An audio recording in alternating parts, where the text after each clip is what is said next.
Your brain can create memories of things that never happened. You trust your memories every day, but what if some of them are completely wrong?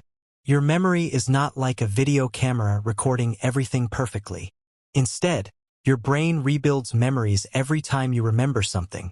And sometimes, it fills the gaps with information that was never there. This is called the false memory effect. Psychologists discovered that people can remember events that never actually happened. In experiments, researchers showed people fake information about their past. Some participants started believing those false details were real memories. But why does the brain do this? Because the brain cares more about creating a complete story than keeping every tiny detail perfect. Your mind is constantly trying to make sense of the world.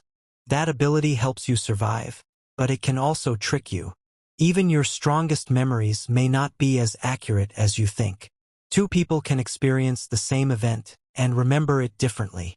This is why eyewitness memories are not always perfect. Your brain is not lying to you. It is simply trying to protect you and create a meaningful story. So the next time you remember something clearly, ask yourself, is this a real memory or a story my brain created?